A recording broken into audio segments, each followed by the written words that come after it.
Clearshot. Artbeat Caribbean, yeah. Power by Clearshot. When we listen to creator stories, it's creators on creators. Send me a quick video to Danica. We're not calling it. Lights. Yes. We just Camera. Take two. action. Sistren, Donisha. Channel, my God. Bless up. How are you? Yeah. Jamaica and Haiti link up one more time. You say it again. It's a vibe. Jamaica, Haiti, link up. One time. That's the connection right there. Artbeat Caribbean, powered by Clearshot. This is like artists talking to artists, and I think that this is a good connection where we get to share our creative, maybe processes, and also how you feel about the direction of what you put in the work, what you poured into it. And you vice know. versa, I get to ask you some questions and learn some more about your own process as an artist, as a philanthropist, as a revolutionary. I see you rocking one of my shirts, original. It was only fitting, you know what I mean? They told me that we was gonna be powwowing, you know what I mean? And having a breakdown of the minds, so I said, yo, I gotta bring, you know what I'm saying? Like, as a matter of fact, how did you get into this right here? So you got merch also? I do. I mean, I don't know. As an artist, you just create art. You know, you want messages out in the world, and this is a message, revolution.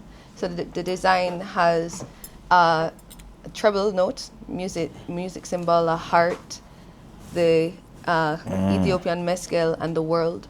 So the revolution will be through music, love, and a greater sense of spirituality for the world. So it's layered, you know. Bro, what you've been dealing with over the past couple of years, like I haven't seen you in, damn. It's been a minute. It's been a minute. For people that don't know, we sitting here right now. I can't believe that we still connecting again, because we remember we went to Haiti. Rural areas here that are just absolutely devastated, and fears remain for flooding, mudslides, and possibly cholera. Winds reaching 145 miles per hour, tearing through south and northwestern Haiti. The Category 4 hurricane bringing torrential rainfall. The coastal town of Lekay swept away by flooding. There was some type of hurricane that passed by, because I was doing missionary work still with the Haitian community and with Hannah and Mondodo. And then your network and your connection, your philanthropy work, we connected in Haiti because you were there, not just on a Jamaica cause, but your sister islands and one people, you know, connection. You was there to help too. What brung you to the island actually? Spirits. Yeah. You know, you see what's happening after the hurricane. I think it was Hurricane Matthew. And I had never been to Haiti before. I never really knew anybody. I never knew anybody on the ground, as a matter of fact. I just woke up one morning and I was just like, yo, you know, I'm going to Haiti though. My mother was just like, what? Like, yeah, I'm going. She's like, what, you don't know anybody? Like, what are you talking about? There's a whole thing happening right now, and, you know, crime and whatever it is. And I'm just like, yes, and I'm booking my flight. And I mean, I guess my family has gotten used to these, what they call moments of urgent passion. Spontaneous. Yeah, or spontaneity, but you know, I just call it responsibility. Yeah. Because we have the ability to respond, you know, so. So when I saw you, that was just at that time, you just like bam bam? Yeah, I just came down there to see what was happening and how I could support. I just packed up a bag of small supplies. Really, I focus on children, because I realized that after disaster, children are lost. You know, and so creating a safe space for them also allows their parents to be able to access needs and, you know, get services that they need to, you know, to improve their situation. Right. Yeah. That was like 10 years ago. That was like 2016. But let me just take it even further back, so whoever's watching could, you know, how does it feel to be the granddaughter of the legendary, the one that everybody talk about, music driven, spiritually driven, like the legendary Bob Marley himself? Continually, ever faithful, ever sure. Jah live, children. A lot of people, when you say Rastafari, think Bob Marley. It's the first image. Your grandfather's image is what pops into their mind. How does it feel to be the offspring, the granddaughter of such legacy? Yeah, it's a lot. It's very layered. It's a beautiful, humbling, dynamic, taxing experience. People misunderstand it a lot, I think. I think because my grandfather's music and his work has been so commercialized, and I'm not bashing the fact that there is now a way to make money from the art so that the family and the movement can be supported.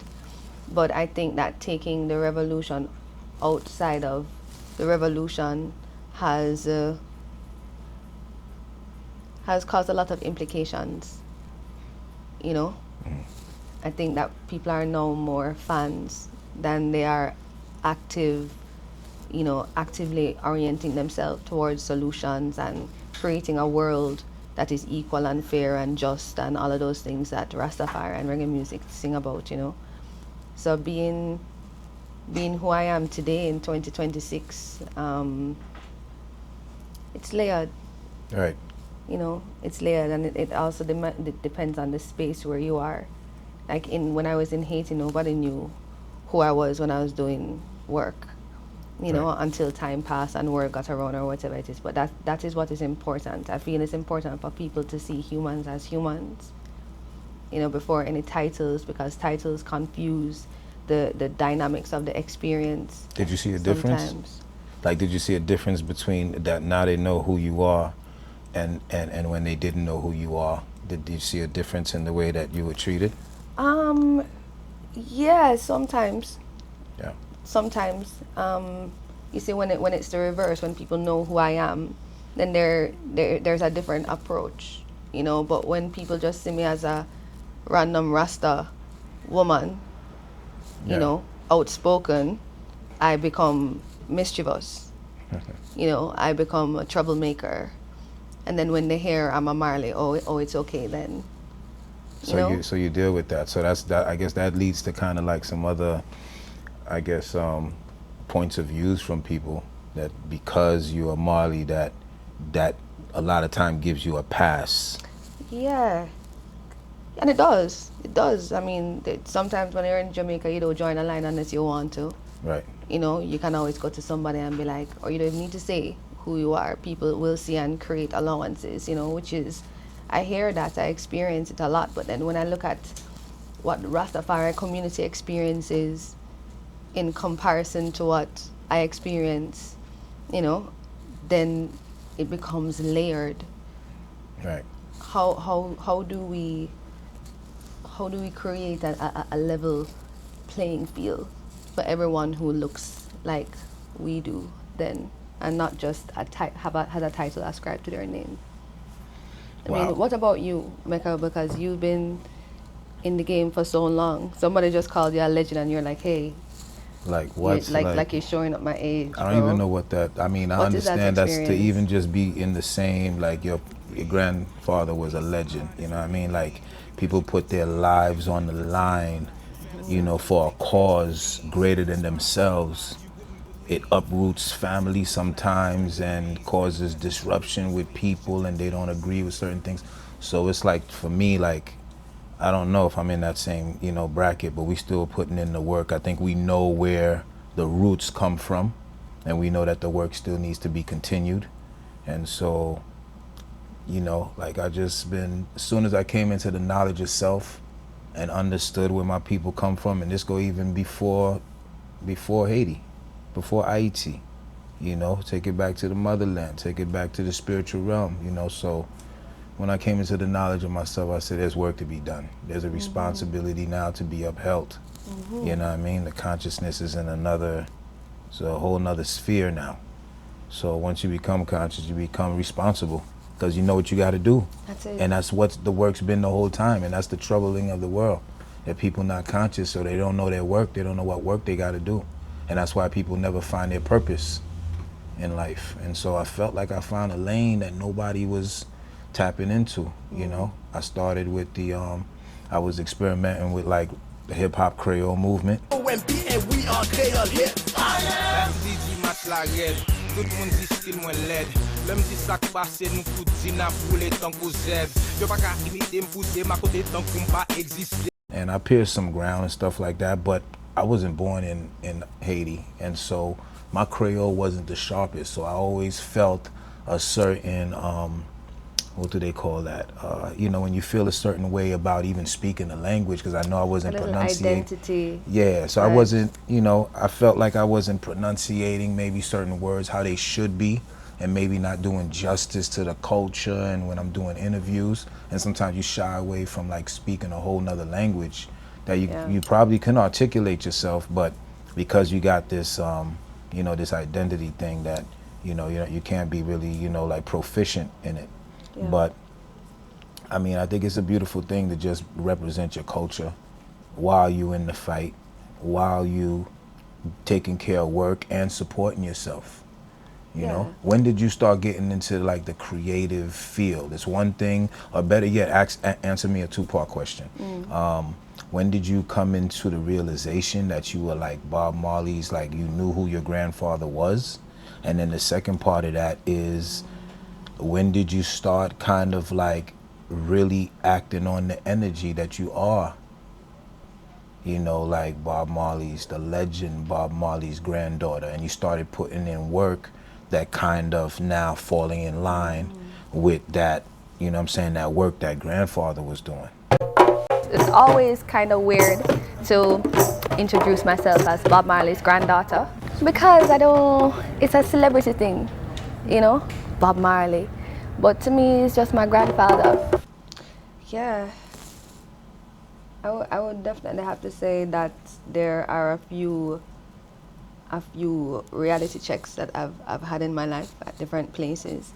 I remember I was maybe about 9 or 10, and I had a new friend who had moved from America to school, and so we became, you know, fast friends. About 2 years we were friends, and she came over to my house one day and went into a space where, you know, she typically hadn't gone into. And she was so upset at me after she came into the space and looked up at the walls. And I was like, what is it? She's like, you never told me that you were Bob Marley's granddaughter. Like you have to. And I was just like, what? She's like, no, what you mean? And I'm like, what? What do you mean? Right. And I remember it's I mean, we're kids, you know, and so Right. somebody will tell you something and you feel away, you know, but that was the first moment that I realized that, okay, this is something important to share. Right. Then, I guess, because my friend felt slighted by the fact that I didn't share that with her. Maybe she thought I didn't trust her enough with that information, but we grew up in a very tight-knit family. You know, so if we didn't need to interact with people, we wouldn't interact with people. Right. Yes, we toured the world, and my mother and her brothers and sisters, Ziggy Marley and the Melody Makers, were singing to tens of thousands of people. So we knew that experience, but like we were on tour buses and we had tour managers, and you know, we were from hotel to hotel and then plane to plane, and then things are coordinated. You remember like, this from when you were little? Yeah, of course. Yeah. Because it's my life. Right, for sure. You know, that literally was our life. Summers, I didn't do summer school until I was in high school. You know, other kids do summer school every summer. I've never been to a summer camp. Right. But I've been on tour all over the U.S. That was your summer camp.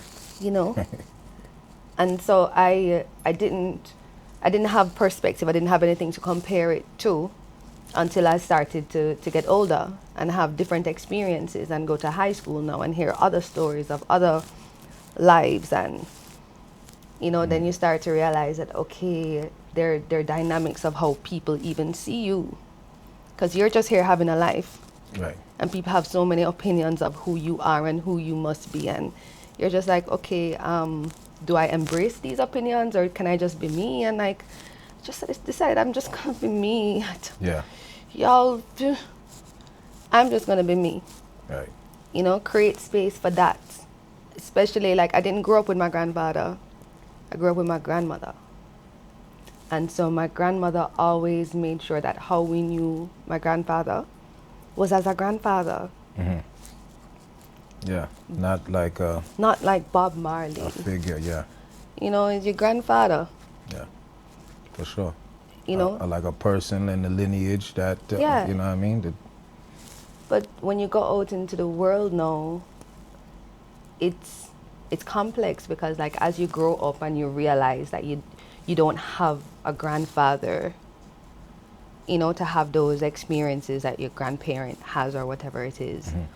And then you're dealing with those emotions growing up while people are just like, oh my God, your grandfather this, your grandfather that. And I'm just like, you know, I'm learning about him and I'm missing him, but there's no space to miss him, you know, because he's ever present, but like nothing tangible. And so there have been different iterations of me learning about him. But as an adult now, in my fullness, I realized that if my grandfather if he was around still, I don't know that he would be playing music. I don't know that he'd be singing. I just don't know that.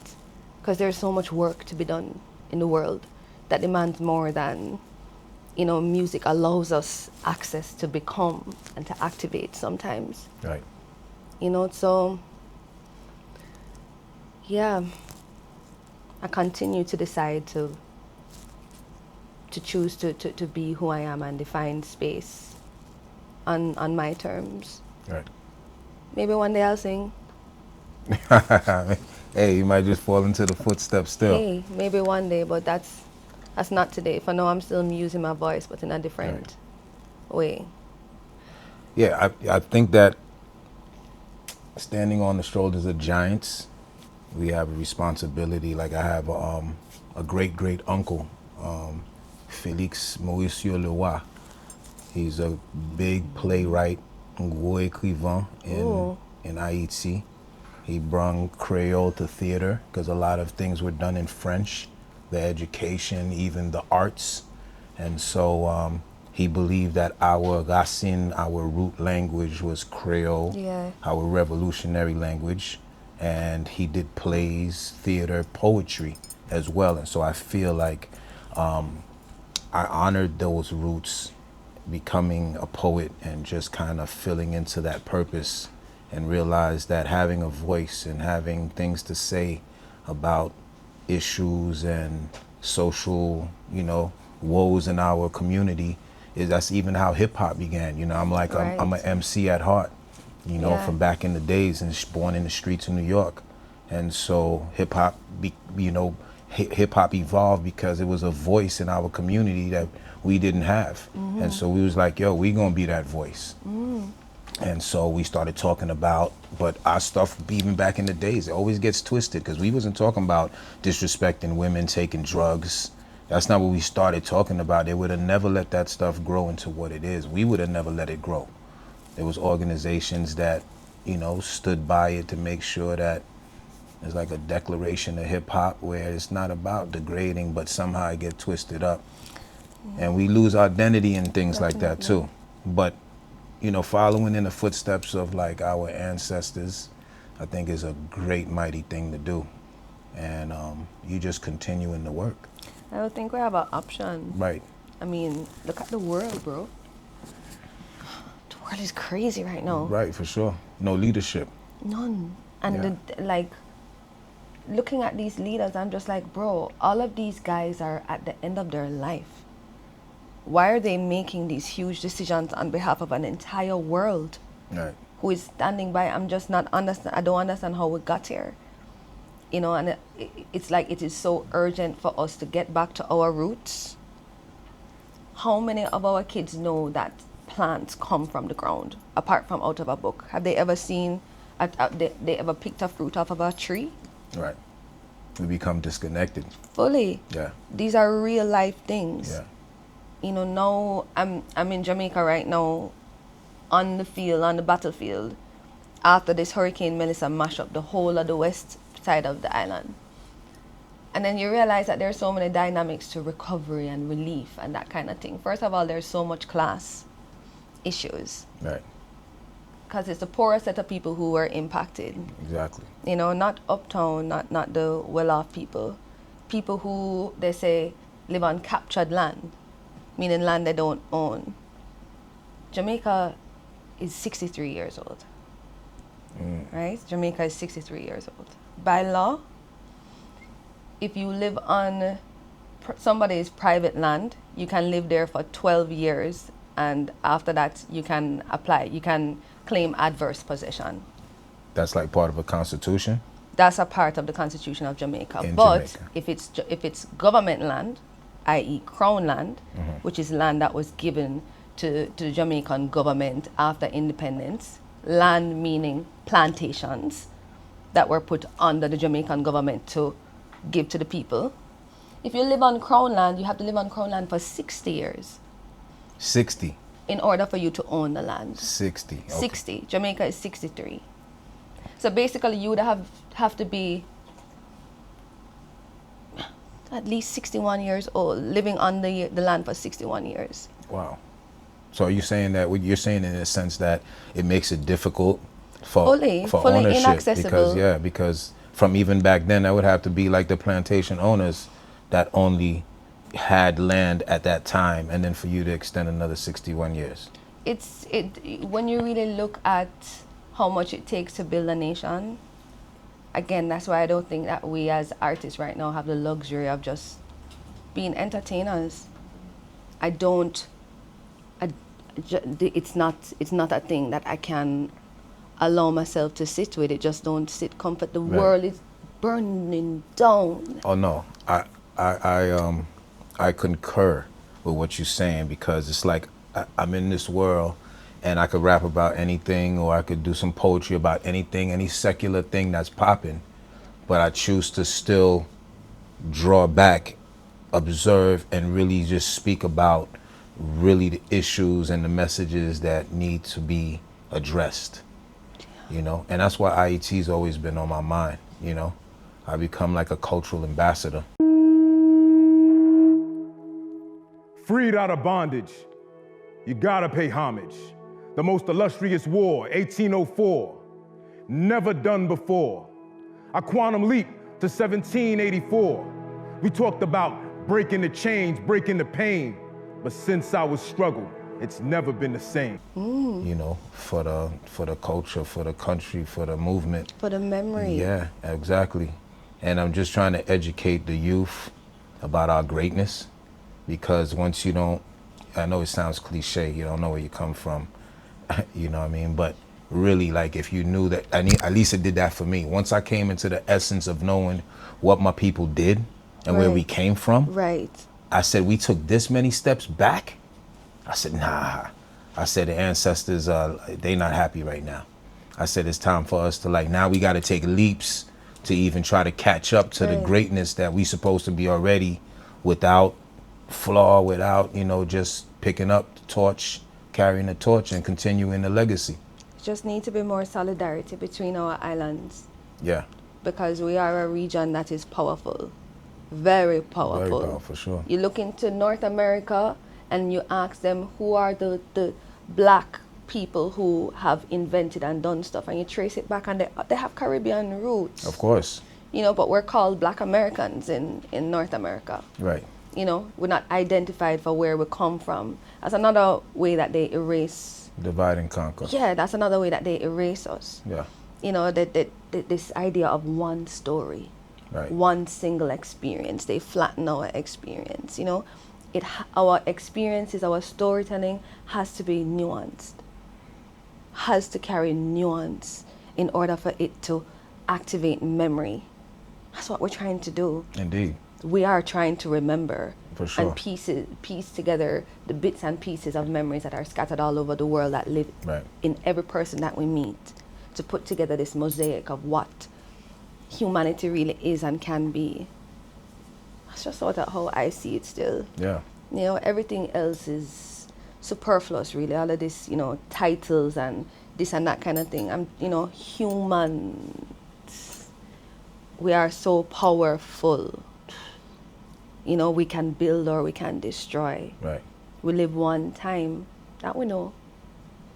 So what are we doing with our limited lifetime? Time. Yeah, time is precious. Man, Mecca, bro, you've invested a lot of your lifetime into what people call philanthropy and community.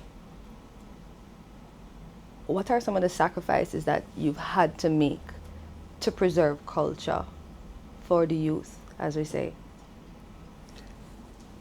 That's interesting you asked me that, because it's crazy. I had what they call a good job.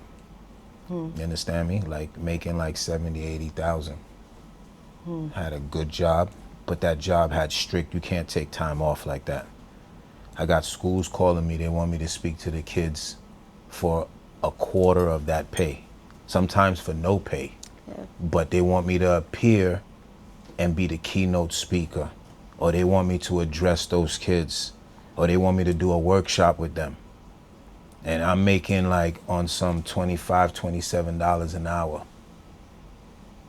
Do you know that my heart told me that I gotta situate myself and arrange myself to decrease my lifestyle so that I don't need that job anymore? This is what I wanna do.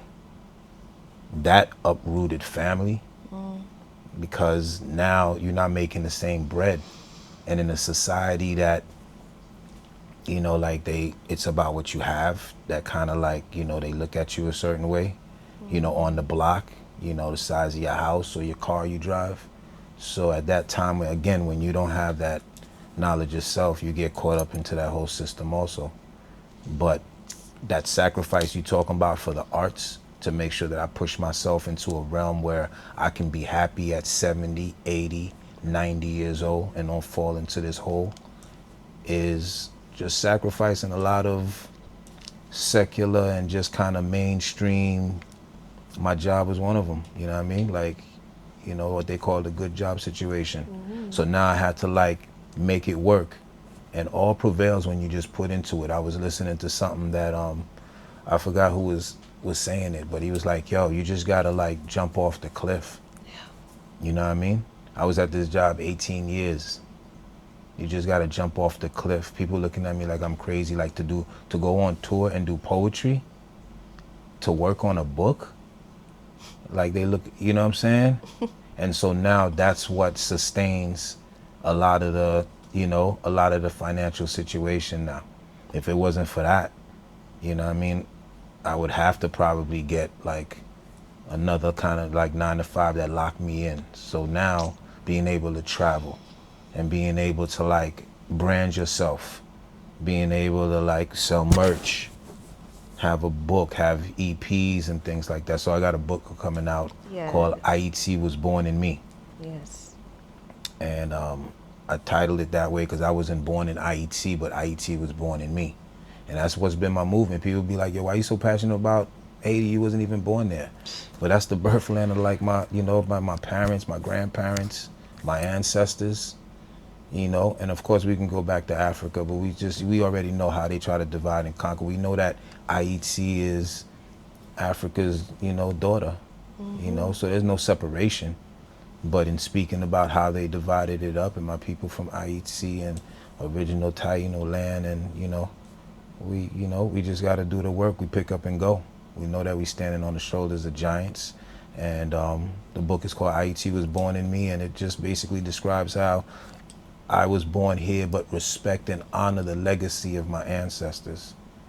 And now that work, again, coming through us, through whatever the highest power empowers you to do, whatever your purpose is. For me, I think it's in literature, it's in education. Yeah. I'm also an elementary school teacher.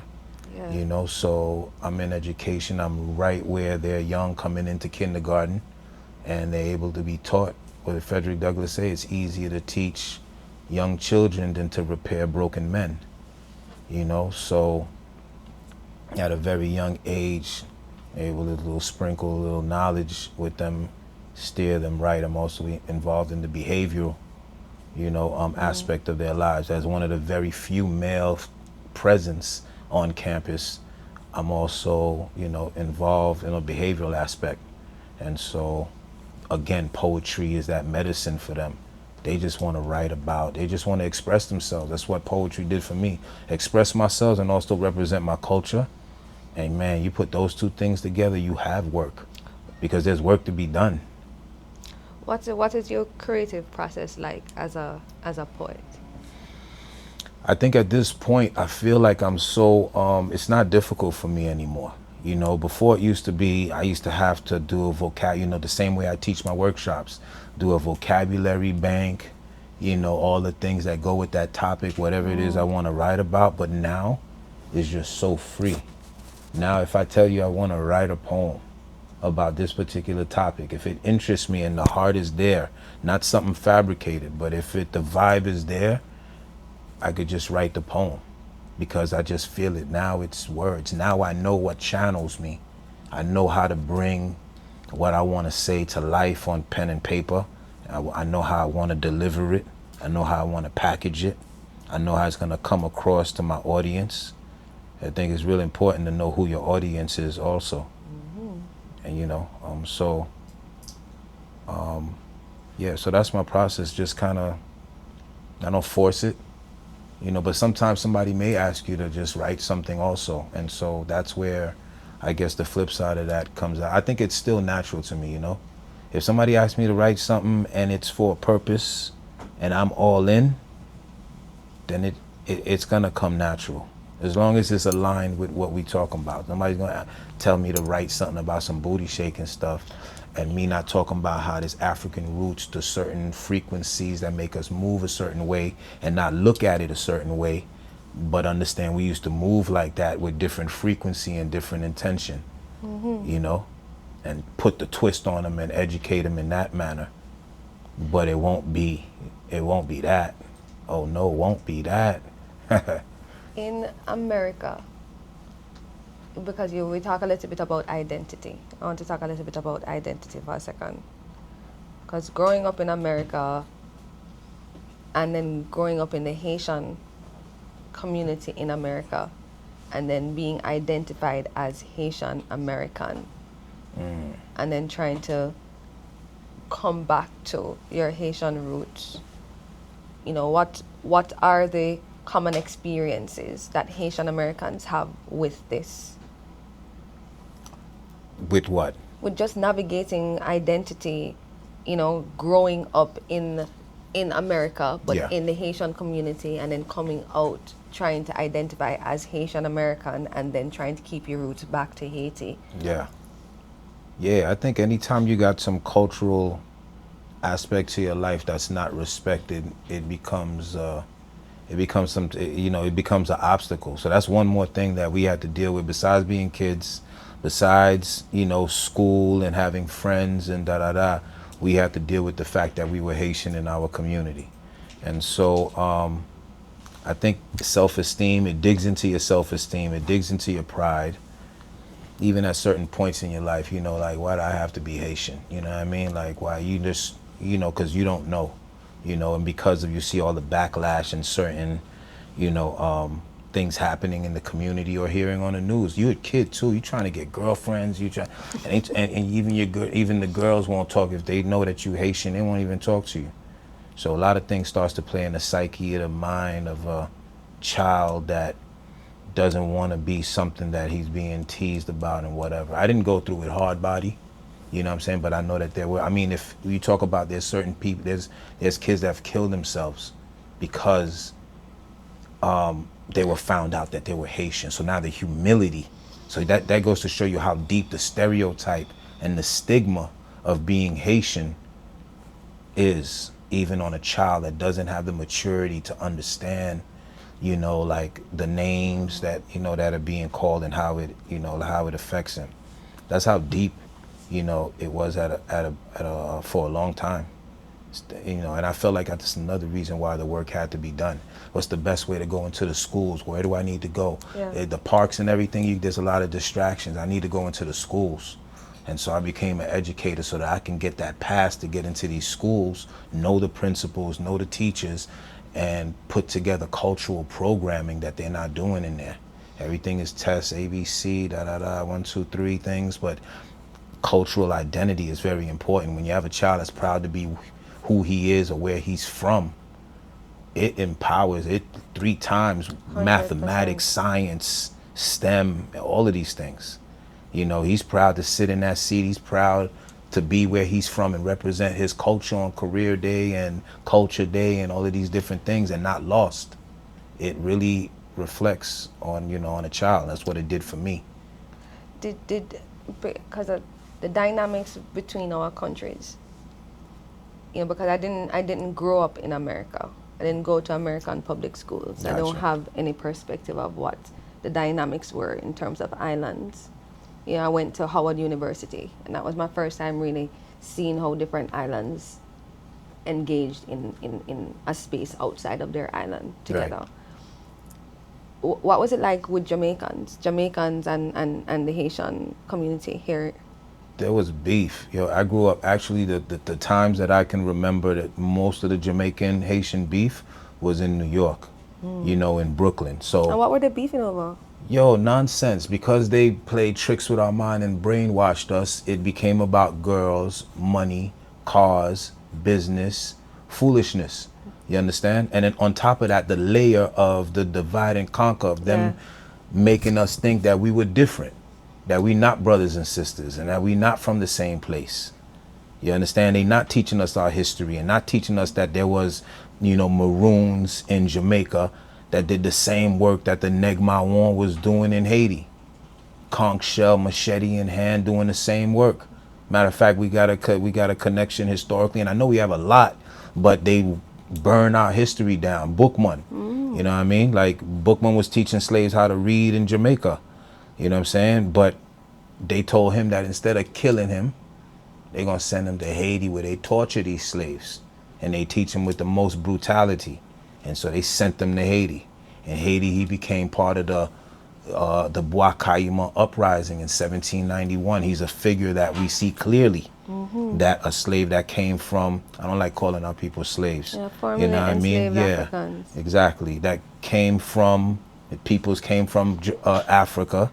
And now he's in Jamaica. Now, instead of killing him, they're going to send him to Haiti To get to be, yeah, exactly. Yeah, the buck break and all of that. And so he's a figure that we respect in our history. You got our Jamaican brother come over and be so influential, you know, and intentional in the revolution and partake. Because at that time, it wasn't about Jamaica and Haiti. It was about all of us. Right. You know, he wasn't coming over to his Haitian brothers and sisters. No, he was going over to that island, Right. to go liberate our people on that island. Indeed. You know what I'm saying? And And it's still psychological It's because so psychological. In reality, you get a boat full of people and you drop 100 in Jamaica, 100 in Haiti, 100 in Cuba, 100 in Aruba. We all brothers and sisters, realistically. You might as well stick the islands together. All they did was, now we separated now, so now we got Jamaican culture, now we got Haitian culture, now we got Cuban culture. These are the different influences and the all growth. of that is fine. The culture and that is fine. It's almost like we forgot, though. Yeah, You know, we forgot that we all came over in the same circumstances, and we have a responsibility to make sure that the least of us is properly taken care of, period. right. You know, like, so much classism has been born since our nations became independent. Yeah. Because I'm looking at this thing and I'm saying, yo, Haiti is the boss, though. Haiti made that first step. Yo, chop off some colonialist head and them thing there. When the Jamaicans, them, weren't able to, because when you do the research and stuff, Bookman came over how Haiti got independent. There was a whole thing that was supposed to happen with the Maroons, because it wasn't just supposed to be Haiti, it was supposed to be Jamaica, it was supposed to be some other islands. Right. And Jamaica wasn't able to manifest it, and then Haiti was just like, yeah, well, guess what? Bam. Kick Babylon teeth out. Right? No, but let me tell you, there was many uprisings. You understand? Even Haiti had several uprisings before that. It just so happened that one really put the spark and let them know, like, not this island, not this, like, nah. Like, if we even announce that if you need freedom and you don't want to be under, you know, like, colonial leadership, come to Haiti. We'll provide you, you know what I'm saying, like, space here. You know, we are no longer, you know, led by, you know, slavery and all of Yeah, that. we're no longer taking orders. Yeah. So that was a bold statement to make in the world. And you're talking about that's why Haiti's still paying. There's no intervention with some of the stuff that's going on right now. And so that's why a lot of the instability and the just like, just let it rock. You know, there's no, you know, we got boards united. whatever it's called to make sure that certain countries are treated fairly, like Haiti, that's not really like something that really I watch the leadership in my country turn away my Haitian brothers and sisters who have traveled all the way from the island on a boat searching for a safer space. I watch the leaders of my country turn them back and send them on a plane to go back to where them coming from. You know, like that kind of stuff really make you very angry, right? To use the most diplomatic words, because you say to yourself, Jamaica, out of all of the islands, Jamaica, that is supposed to be the heartbeat of Africa and liberation, is going to be something as insensitive as this lack of leadership, lack of vision. You know, it is important for us to create emotional insight between our nations, and not just the Caribbean. Even when we talk about Africa, this thing is so big. As a big woman now, I realize that there's some big conversations that we have to have about how this slavery thing even started. And how this still affects us today. Yeah. For sure. You know, and what role African leaders and kings played in this business that was slavery as well, and how it has continued to impact us. You know, we have to be very transparent, because just like how them will say to you, well, you're not even Haitian, why are you talking about Haiti? Right. For me, when I go to Africa, they're like, yeah, but you're not even African. So why? There's another, you know, and where do we start there? You realize that 400 years of separation, it's not music alone going to that. For sure. Yeah, film have to be a big part of that. Of course. Too. Poetry have to be a big part of Imagery. that. The spaces where critical dialogue can happen have to be a big part of that too. In Africa right now, and I don't know, so I can't really say this definitively, but I don't know that there is a word that defines us. The child who has been taken away and seeks to return. There's no word. Like when you go to Ghana, they call you Obroni. And Obroni means, they call the white man Obroni. You know, the Obroni technically translates to mean stranger that came from beyond the sun. But I'm not a stranger. Right. I am the child of the child of the child of one who was taken away, who has come back home. Poetry. Yeah. Let's go. There's no word in any of these languages that represents me. Yeah. That's why we will always misunderstand each other, because you will always call me something that is not my name. You know, and I don't know, I don't have the language to explain to you that there is more that you need to know. Yeah. And there's little space and time. That's why I don't believe that artists right now, we have the luxury of just being commercial entertainers, bro. You know, the world is slipping out of our hands. Jamaica is 63. Yeah. Right now, our nation is having conversations about writing a new constitution. I wasn't around when the constitution was being written. Right. But I'm around now. What role do I have to play in that? Right. Anybody else is thinking like this? Where are the artists? Because right now the artists are supposed to be a shadow government. Our leadership needs vision. Yeah, for sure. Right, they're hired. They need vision, they need a board of directors. That's where we come in. Nah. We talk about the creative process right now, you know, that's not one thing I'm doing right now. We're trying to find a way to use art as a tool for governance, bro. This is part of the creative process, actually. That's why this is a beautiful thing, too, just sharing ideas with you and just seeing, like, you know, if you had pressures or if you felt like, you know, like, what's the next thing you have? What are you working on? Well, I tell you what, I know that two things that we have in common is that we both went to the Bahamas, into the Haitian community out there, because I seen some press on you going also, like you had the consulate come out there or something like that. I remember after one of the earthquakes that passed by Bahamas. The hurricane, that one was Hurricane Dorian. Dorian, yeah. And so we went to the Haitian community in the Bahamas. It was not a cool situation. Matter of fact, after we left, the Haitian community that was gathered there to see me either speak or perform, you know, when we were there, the following week there was a raid, and most of them got swept up. They were intense at that time. And so I know that you do some philanthropy work also. You went to the Bahamas, you got an organization. Yeah. Talk to me a little bit about that.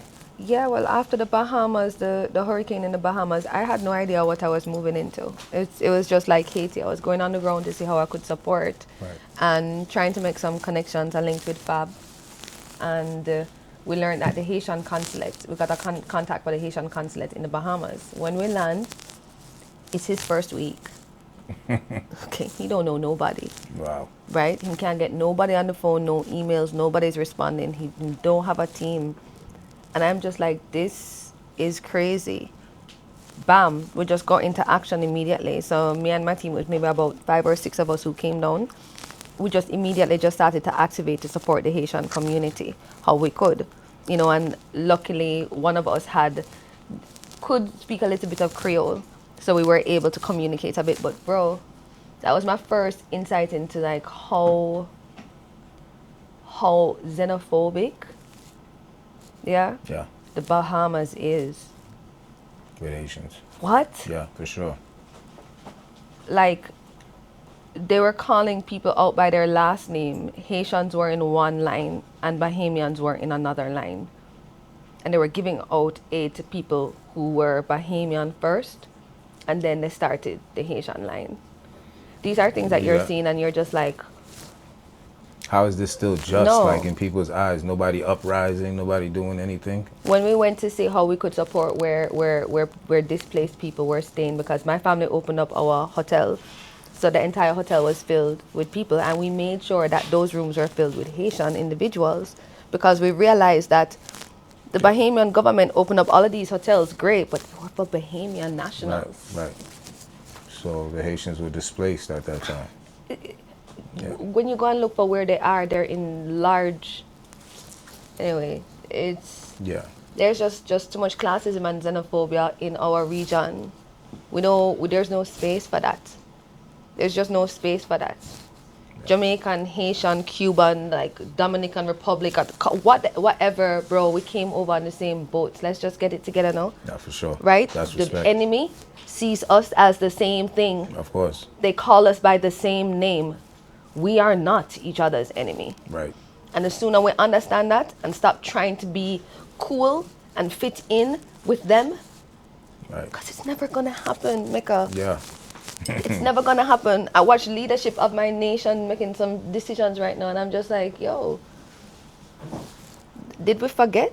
Yeah, it's never gonna happen. We forget quick. Bam. Yo, we forget quick. Again, just to try to acclimate and try to fit in and try to make it like how it was supposed to be from the beginning. But there's certain mindsets that are already set in their ways. They already have an agenda. And if we don't create an agenda for us and our families, then we get lost. That's the hard part. How do we keep the balance? Right. You know, because this industry, I don't even know if I understand the word industry. Yeah. I don't know if I understand any of this language that they have given to us. Right. When I really check it out deeply, you know, because I hear you guys say, if you're a jack of all trades, then you're a master of none. Who said that? Right. I've had so many people say that to me in my life. If you're a jack of all trades, Donisha, you're a master of none. What exactly do you do? You know what? That's crazy, because I had a student in a class that I went to go speak at, that when I mentioned that and said exactly what you were talking about, they pulled up the actual quote is longer than that. Yes, it is. Right? So that's just a piece of it. And when you take these snippets, and just like how social media is doing, you just see these snippets and then you try to tell it your own story by just what you just seen, it creates another POV, you know what I mean? And so you're right. So it's an extension to that. And it doesn't make it seem like how it is, then you're a master of none. It goes back to enforce how those skills that you've endured and took time to learn become like your masterful skill. Your masterful collaborative skills, you know? We have to stop chasing this idea of perfection and success and standards. Yeah. Because we don't fit into it. Yeah. They were never made for us. You know, so we have to continue to, as we burn down Babylon, create a new world where these things can exist. New frameworks, new systems, new ecosystems. You know, we have to get back to understanding how to feed ourselves. Right. We eat 3 times a day, if possible. How many times do we plant a seed, one seed in our entire lifetime? Right. You know, how are we regenerating the earth and the world? These are important things that I really hope that artists, we continue to ponder on as we seek to be whole. Because an artist really is just healing in public. Yeah. All of our art. I love that. We are healing in public. I'm catching up on so much information that I felt I just lost, growing up. Yeah. And when I came into the realization again, it was just like, wow, I got so much work has to be done, And so then you choose your lane of weaponry, of what you're good at, find your purpose in life. And you try to help your community, reach out to the civil, those who can civilize themselves can't help those who don't want to be civilized. And so, but the work still got to be done. Bro, it's the most important work that we're doing right now. Yeah. Don't make nobody fool you. We may not have all the dollars in the bank account to show the worth and the added value or whatever it is. But what we're doing right now is creating a world that needs to exist outside of ideas. Right. We're responding to what needs to happen. We're adapting, we're evolving. An artist is an evolutionary. For sure, definitely. And we just have to continue to evolve. Hold integrity, hold memory, preserve culture, have fun, be cool. All of that stuff, great. All that. Have purpose. Yeah, but have purpose. Yeah, for sure. On a real. Honor rocking with you, having this conversation on Artbeat Caribbean. That's it. Clearshot in the building. Plop, plop, plop. Donisha! Clearshot. One love. Blip, blip, blip. Padai. Sistrin. One love, man. Continue the work that you're doing. Yeah. I love it. I love your energy. You know what I mean? I know that picking up last from where we connected last, I already know your energy was there for a reason. And I already know that you ain't stopping the work. So yeah, man, and look how the universe has brought us right back in this space. Yeah. The journey continues. There are some collaborations that have to happen between Haiti and Jamaica. For sure. Within our lifetime. Big shouts out to my brother Light from the Bush Babies. We got a song called More Fire. Hey. Jamaica, Haiti Connect. Official tune, you know what More I mean? fire. More fire. Hear that? All right, one love. One love. Peace. Yes, I respect. respect. Artbeat Caribbean, one No, love. no. All right, bringing the energy together. What's up? Bruh. Artbeat Caribbean.